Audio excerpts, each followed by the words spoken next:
Who does he play for? I know that one. I know that one.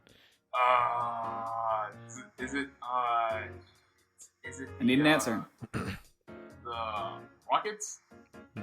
Rusty, I need an answer. Yeah, that would be Your the turn. Dallas Mavericks. He played with the Bulls Summer League team, and I wanted them to sign That him. is correct. And All right, did we are not. all tied up in the last entering the last question. We are now all tied up. Ah, damn it!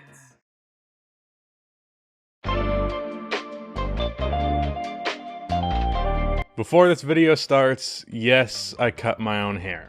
I was going to get it cut right before all the shit hit the fan. I was going to get a faded buzz cut. This is just a regular buzz cut. It is what it is. It is what it is. The New York Knicks in 2015, looking for a spark of hope, went into that draft looking for a star. And they managed to find that star with the 4th overall pick in Kristaps Porzingis. Fast forward 2-3 years later, and Porzingis is averaging 23 points per game, and actually making the Knicks a respectable team. They were 22-24 when Porzingis was playing, but he tore his ACL, which ended his season. And after some internal conflict, that conflict being the Knicks suck and Porzingis did not like that, Porzingis demanded a trade and was almost immediately shipped out to Dallas. In exchange for Dennis Smith Jr., DeAndre Jordan, and 2 first-round picks, with the Mavs also taking on Tim Hardaway Jr. and Courtney Lee's contracts. Now, I have a lot of thoughts on this trade, hence why I am making a video on it.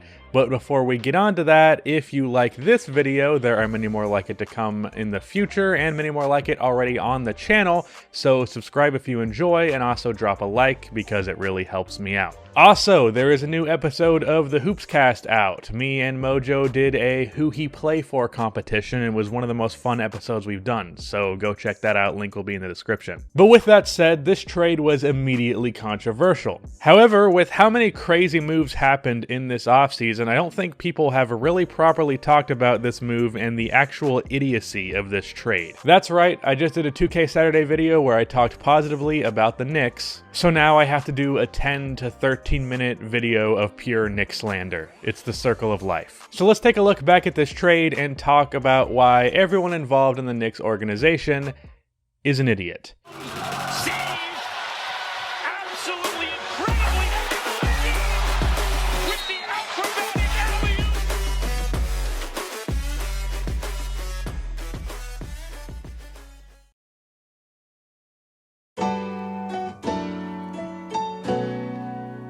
Let's take a closer look at what this trade really was. The Knicks got back DeAndre Jordan, Dennis Smith Jr., Wesley Matthews, and the Mavericks 2021 unprotected first and a 2023 protected first, sending obviously Porzingis as well as Tim Hardaway Jr., Trey Burke, and Courtney Lee. Now, the reason I'm going out of my way to mention these names that might not seem all that significant is because in this trade, they were significant. The key thing here was Tim Hardaway had a multiple-year deal, Courtney Lee had a 2-year deal, while Wesley Matthews and DeAndre Jordan both had 1-year deals, meaning this trade would free up over $30 million in cap space for the Knicks, while also landing 2 first-round picks and the oh-so-valuable Dennis Smith Jr. So basically, the Knicks traded away a guy who is touted to be their franchise player in exchange for cap space, 2 picks, and Dennis Smith Jr.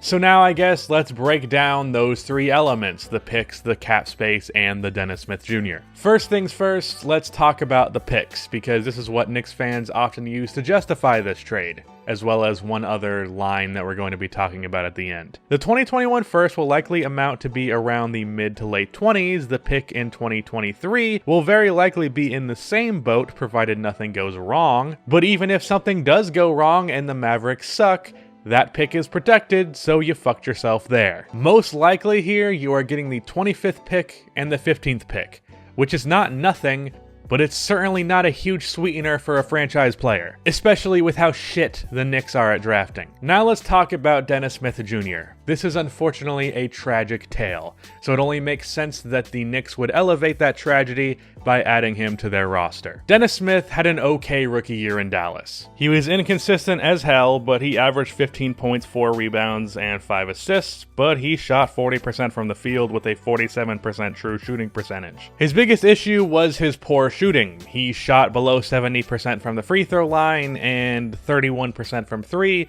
though the 5 attempts was semi-promising because at least it showed he had some confidence in his shot. However, then came the Mavericks trading for Luka Doncic on draft night, which made Dennis Smith Jr. immediately stick out like a sore thumb in the Mavericks offense. When he had the ball, he was keeping it out of Luka's hands where he was most effective, and when he was playing without the ball, he couldn't knock down his shots. With a fresh start in New York, there was some hope that Dennis Smith Jr. could be the franchise point guard for the Knicks. In the 21 games that he played, however, it was about the same as usual, 15 points and 5 assists. However, he shot the ball as poorly as he had in Dallas. The Knicks then signed Elfrid Payton in the following offseason, which stripped Smith of his starting point guard spot, making him the backup point guard, where he has since averaged 5.5 points, 3 assists, and he did that shooting 34% from the field and 29% from 3, doing this in 34 games in 16 minutes a night. And the reason he played only 34 games was, yes, partially due to injury,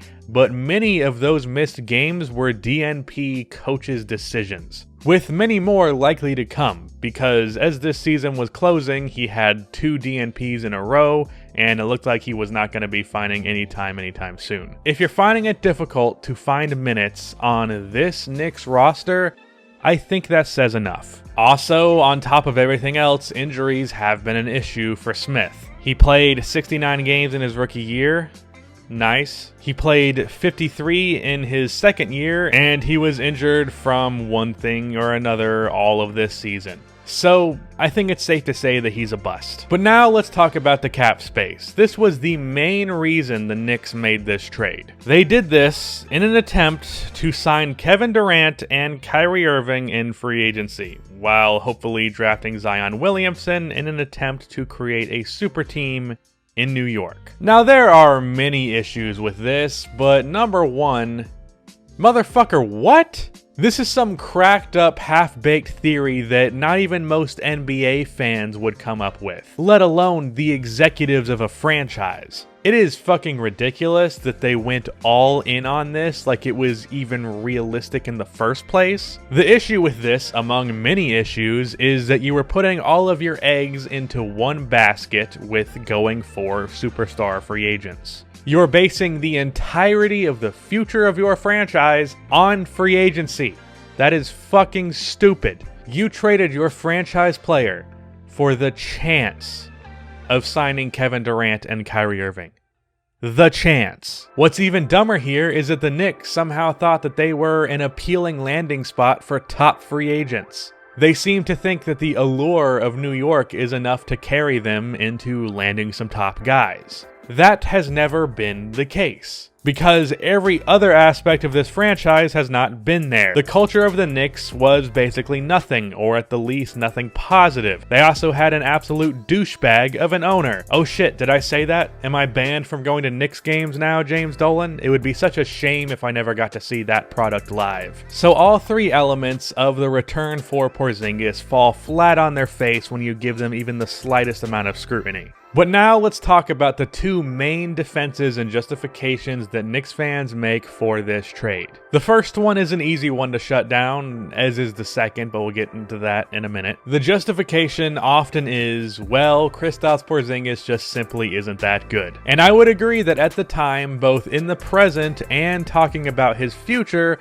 Porzingis was being a little bit overblown. Offensively, yes, Porzingis is pretty close to perfect for a modern-day big, but defensively, he isn't much more than an empty shot blocker. His rebounding is horrible for a 7'3" guy, and he takes too many mid-range jump shots. And since being traded to Dallas, Kristaps has only gotten more scrutiny. Though I do think it's a bit unfair to judge him too harshly, being that he's recovering from an ACL tear and adjusting to being a second option. But there should be no denying that Kristaps was a damn good player at the time they traded him with a bright future. The Knicks, with a trash roster, were nearly 500 when Porzingis played. He was going to be a perennial all-star and at least make the Knicks a respectable franchise, which, based on the history of this team, was a huge step forward. Regardless of what Porzingis' value might be now, that does not change what his value was then. And the biggest and also dumbest excuse for this absolute travesty of a trade